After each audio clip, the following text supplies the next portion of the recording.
अरे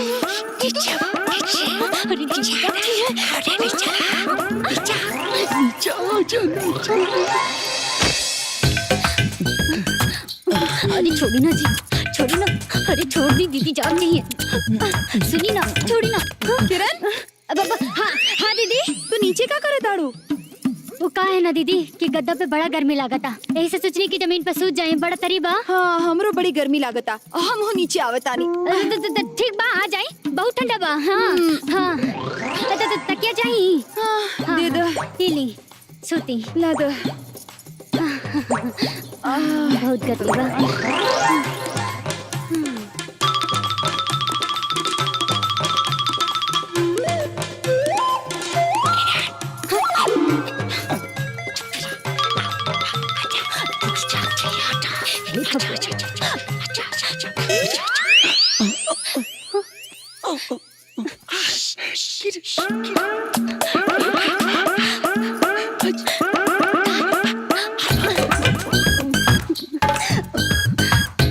बस हो गई। किरण, हाँ दीदी, हाँ दीदी, हाँ।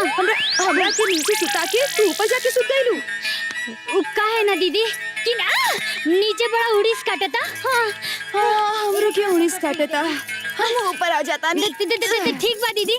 हाँ हाँ हाँ ठीक बा। हाँ आई सोए दई आई। अरे दादा रे, बड़ा उड़ीस काटता दीदी। हाँ सोते हाँ बहुत। अरे दादा रे, बड़ा उड़ीस काटता दीदी। हाँ अरे बहुत उड़ीस हो गई बा दीदी।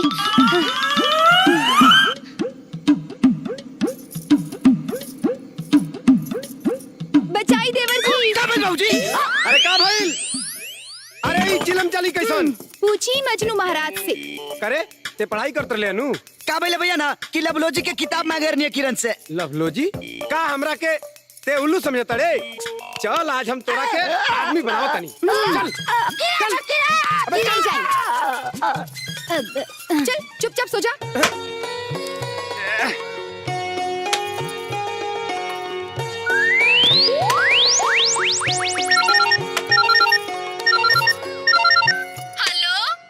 बाजी ससुराल जाके जीजाजी के ताल पे शुक्रिया अदा करे लगलू। आवतनी हमनिए से ठोड़ी में तेल लगवाला। कोलू के बैल, अरे पढ़ के हमार तेल निकल गइल बा। जीजाजी ला तेल बचा के रखे के बा, तो आवा ग्रुप रीडिंग कर लिहल जाए। उल्लू की पट्टी, अब हम कन्या बन गइल बानी, तोहनी नियन कुआं नहीं की जे कहीं भी नचनिया नियन आवाज जात रही। हाँ ढेर बोला मत। के हवे? हमार सहेली है सन। का कहताड़ी सन? अब दीदी उ ग्रुप रीडिंग करे खातिर कहा तारी सन। इकर मतलब बाहर सुहागरात फिक्स। अच्छा, एक ग्रुप बिल्डिंग कौन बीमारी के नाम है? ग्रुप बिल्डिंग ना दीदी, हाँ? Group reading. हाँ। का है ना कि कई सहेली जन एक साथ मिलके पढ़ाई करेली, ओकरा के ग्रुप रीडिंग कहल जाला। अच्छा तो ये बात बा।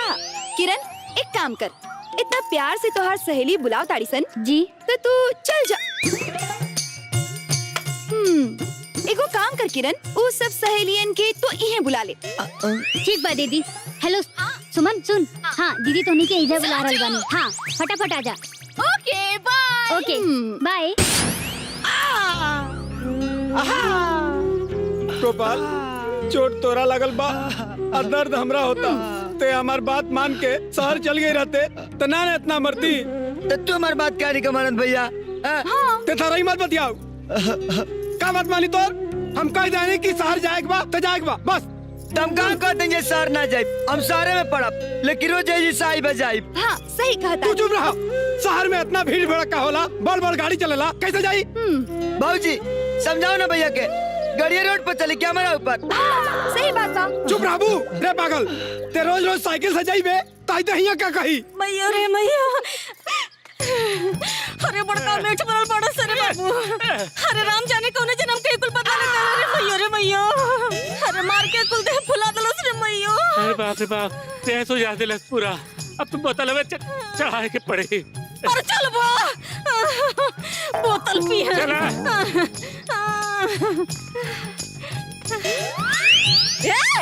5000 रुपया भेजवा दिए दवाई करे खातिर। ठीक बा फुआ, भेजवा दे तेजो। मैया रे मैया। ए फुआ, हो 5000 1000 के नोट गल बा उठा ले त हम उधिया जाई रे।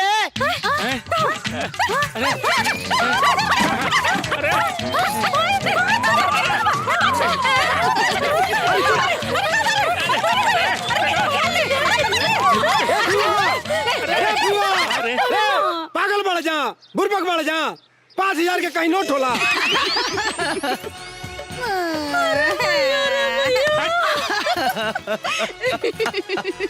अरे मुझे उसा चला का चल। बना देलस। बाकी राम बेटा असली 5000 भेज दिया। ठीक बा बुआ जो। अरे मैया तू तो हार के तू अपन बत्ती से चमकावल बंद करो। आ देखते हैं तोरा के बोल दानी सार जाएगा तो जाएगा। देवर जी कोनो दूध पियत बब्बा नहीं खे, घबरू जवान हो गइल बानी। लाखों लोग शहर आवेला जाला, केहू के कुछ होला का तो यहाँ के कैसे कुछ हो जाई? हाँ? ठीक बा, जब तहन लोग के यह विचार बा तो हमरो कोनो एतराज नहीं है। इस शहर में जाई और रोज कॉलेज जाई, ई गठरी बांध लियो। हम गठरी का मोटरी बांध लेनी हजूर।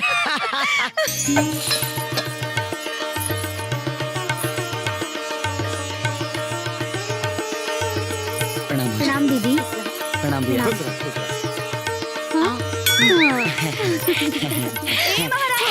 ओने कहा अपना कमरा में गोपाल तहलों के परीक्षा कब बा बाबू? 1 महीना बाद। तो परीक्षा पास करे के विचार बा की ना? 200 टका बा। तो हमनी दोनों जन के ई फैसला बा कि जबले परीक्षा खत्म ना हुई तबले किरण हमरे साथ सुती है, समझ लू? आ बाबू तू हमारा साथ। बात ऐसा बना भैया हाँ जे हमनी के दोनों आदमी एक संग सोतब सा ना त रात भर करब सा का? पढ़ाई। अच्छा अच्छा अब हाँ दीदी, जब एक दूसरे से सवाल जवाब करब सन ना तो प्रश्न उत्तर जल्दी याद हो जाए का जी?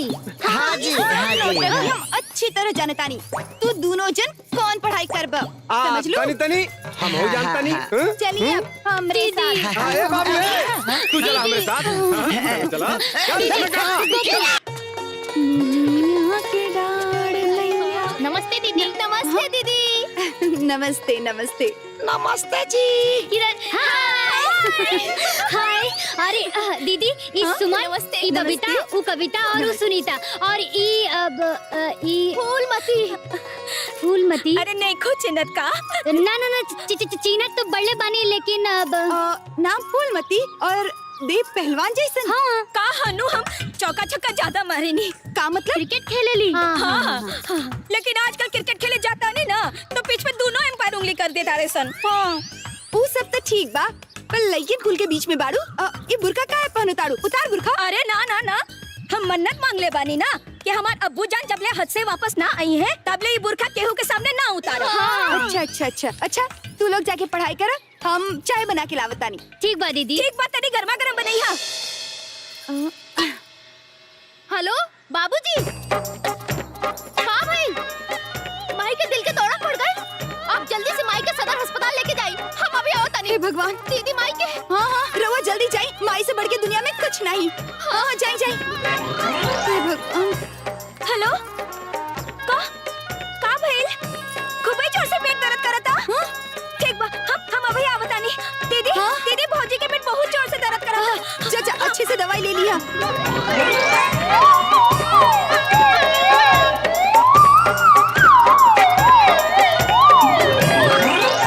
हे भगवान, ये कौन सा नक्षत्र चढ़ल बा कि सबके घर आफत विपत आइल बा?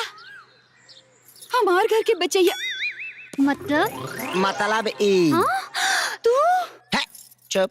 हे भगवान। ए धनिया ए धनिया चोची लड़ाइले फिर मौका न मिली अरे है। मौके जैसा मौका नहीं चौके का दिल करता है।